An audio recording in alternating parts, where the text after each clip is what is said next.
Welcome back to another episode of Tales After Dark. This is a podcast filled with scary stories, and we will be diving deep into the world's most treacherous cult crimes. Many of the paranormal and creepy stories heard here are from articles that I have found on Reddit. Article information will always be included in the show notes below each episode. To submit a terrifying tale of your own, please email stories.talesafterdark@gmail.com. And make sure to follow TAD Podcast along on Reddit.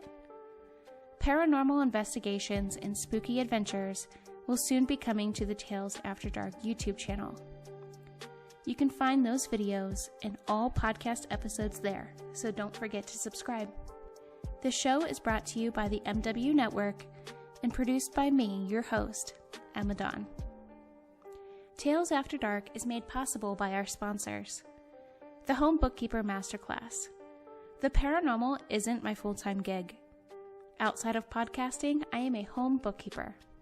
Check out how I was able to ditch my 9-to-5 grind and spend more time creating and doing all the spooky things I love by becoming a home bookkeeper. More information on my Home Bookkeeper Masterclass can be found on my company website, edjconsultinggroup.com, under Resources. Zaya Active. What's better than curling up in a nice pair of leggings and your Tales After Dark sweatshirt and listening to a spooky tale? In my completely biased opinion, not much. Visit myzaya.com/Emmadon for premium and affordable men's, women's, and youth active and loungewear. And make sure to check out the Tales After Dark merch store on teespring.com. Do you like to sip while you listen? Then sip with purpose by choosing One Hope Wines. One Hope is a Napa Valley wine company that has given back over $5 million to nonprofits. So put your wine to work by shopping One Hope at onehopewine.com/myshop/mommywines. All sponsor links are always included in the show notes. Don't forget to check them out, but most importantly, and simply, subscribe to the show, leave a rating and review, and share Tales After Dark with your friends.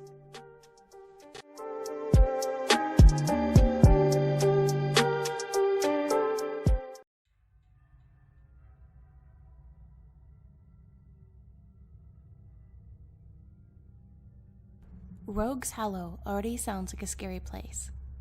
But then you add in legends and tales of headless horsemen and ghost trains, outlaws like Jesse James, witches, coal miners crossing the road decades post-mine operation, buildings repeatedly burning down to the ground, a baby crying under a bridge, and so many more. The eerie-sounding name seems to be quite suited. Within a 100-year period from the 1820s to the 1920s, Rogues Hollow was known to be one of the meanest places in the United States. This outlying coal town offered 7 saloons and acres of hiding spots for violent criminals and outlaws on the lam, adding to the sudden deaths of the few who resided there. Since starting this podcast, I have been asked a lot in emails and on Reddit if I would be telling the tales of my hometown, what it was like growing up in a paranormal playground, filled with centuries of less than reputable history. The answer you've been waiting for is yes. In this series, I will be sharing all the tales of Rogues Hollow, Ohio. The Chidester Mill.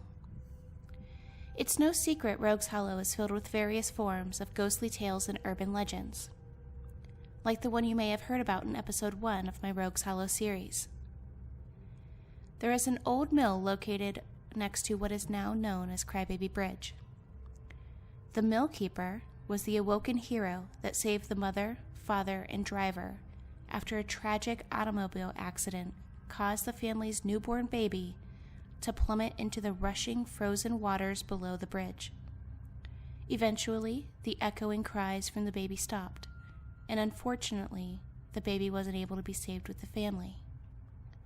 The mill keeper hero is said to haunt the area of the mill house to this day. After a sudden milling accident knocked him into the water under the mill wheel, and he drowned as the mill wheel turned. Is this a coincidence? His tragic drowning is very similar to the baby he wasn't able to save. Years after his death, as the spirit continued to roam the area, he continued his work. Sounds of mill operations can be heard on moonlit nights. The Chidester family later decided to put the mill up for sale. To their surprise, the mill suddenly burned to the ground. The legend has it the mill keeper burned it down to keep any new operators and owners away from the hollow. The mill has since been restored and is used to house a museum of the Rogues Hollow area and its haunting history. The first Friday and Saturday of August, the history of Rogues Hollow is celebrated at what the village of Doylestown calls Rogues Hollow Fest. And every October, the Historical Society even hosts a Walk the Hollow event, where you can hear spooky tales surrounding the hollow and explore the area at night when the spirits of the mill keeper, the baby, and the others that stay restless in the area are supposed to be most active. What did you think of this mill keeper tale? Have you been to the area?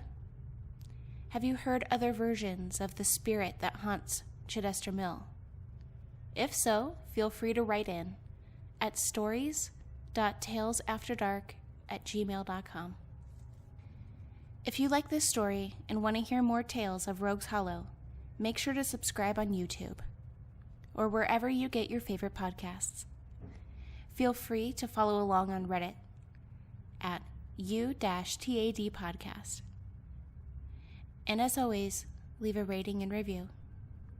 New episodes go live every Tuesday and Thursday. So until next time, stay spooky.